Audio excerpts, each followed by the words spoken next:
Thanks for stopping by. I Did Not Know That Classic TV Edition. Please like and subscribe. I'll think about it. That's all I ask. Coming up on this episode of I Did Not Know That. What we've got here is failure to communicate. People will often speculate on who was the greatest male lead actor of all time. You'll hear them throw out names like Brando, Duvall, Daniel Day-Lewis, or maybe Denzel Washington. But you don't often hear people talk about the best supporting actors, who often are called character actors. They are usually never a lead actor, but are vital to a film's success, and without them, many great films would have fallen flat. There were a lot of great character actors in classic films, guys like Peter Lorre and Walter Brennan. More modern character actors would be guys like Steve Buscemi, Christopher Lloyd, or John Turturro. I was watching a show the other day with Strother Martin in it, and as I watched him, it occurred to me that he might be the best character actor of all time. He was in so many things throughout the years that no matter what role he was put in, Martin always seemed to shine in it and made whatever film or TV show he was in better. Martin could play someone sinister as easily as playing someone comically. He had a very distinct voice and a way of talking. Ken Curtis, who played Festus on Gunsmoke, said he modeled his character's voice after the way Strother Martin talked. Martin appeared in many westerns through the years, often as a man of questionable character. He once joked that he specialized in playing prairie scum. He's probably best known for his iconic line as the ruthless prison warden in Cool Hand Luke. What we've got here is failure to communicate. The line is listed as number 11 on the American Film Institute's list of the top 100 movie quotes of all time. Strother Martin is a bit of a unique character in many ways, and I thought it'd be fun to do an episode on him. He was born in 1919, and he grew up in Indiana, and he said in his own words that his family was despicably poor. While Strother Martin stood only 5'5", he was a gifted athlete. When he was 17, he won the National Junior Springboard Division Championship. In 1948, he almost made the U.S. Olympic team. He also served as a swimming instructor in the United States Navy during World War II.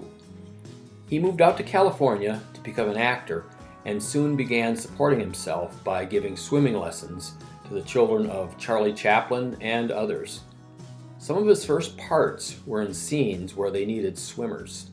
One of his first roles he got was that of a leprechaun in a local kids' TV show named Mabel's Fables, which he said he got $5 for doing. I searched long and hard, but unfortunately I couldn't find one photo from that show. In reviewing his acting history, he spent many years doing uncredited roles, playing bit parts, and non-speaking roles. I found this film from 1952, where he played a pilot and he actually had a bit of dialogue.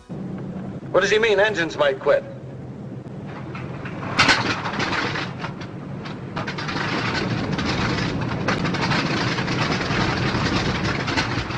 Starboard engine.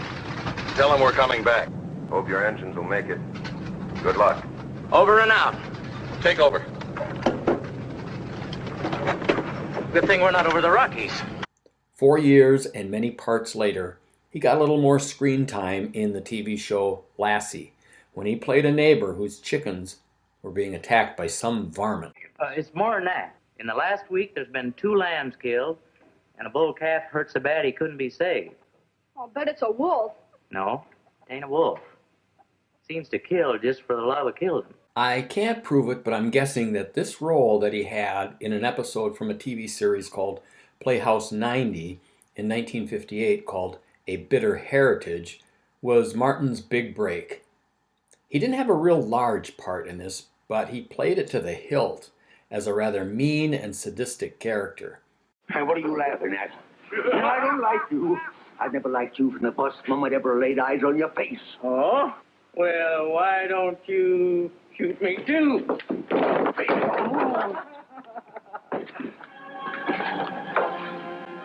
Oh.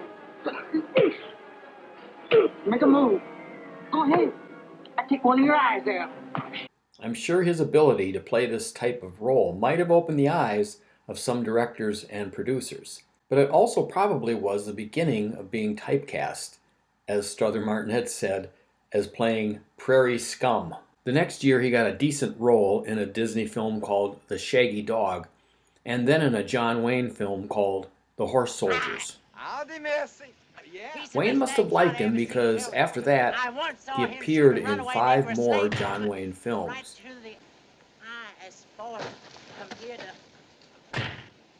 His career began to take off after this, and aside from appearing in many films, he became a very popular guest on many TV series in the 1960s and 70s. Here are just a few you might remember.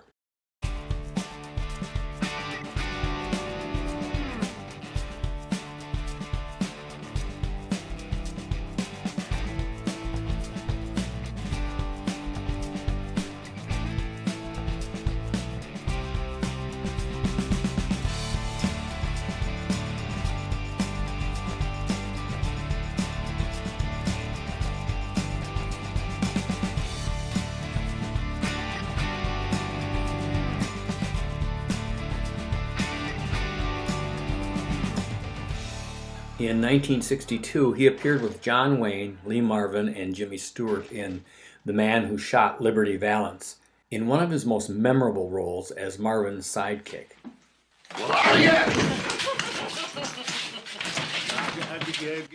His evil cackling added to the drama in many scenes. Looking at the new waitress. I'll get it, Liberty.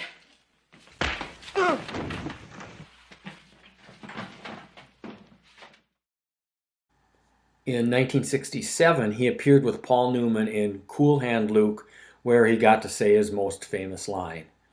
Then came 1969, and it was a big year for him. He appeared in 3 big box office hits that year, all westerns. True Grit, another John Wayne film.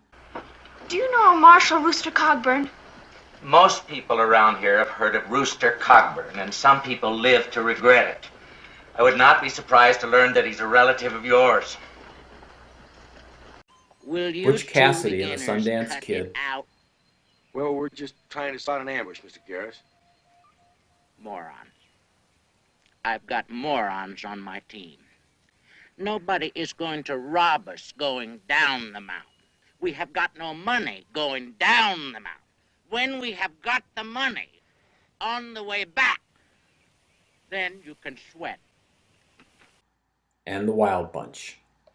In the 1970s, he appeared in many, many television shows and films, including a 1975 hit film with Charles Bronson called Hard Times.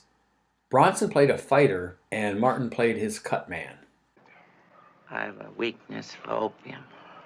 It's a habit that's hard to quit.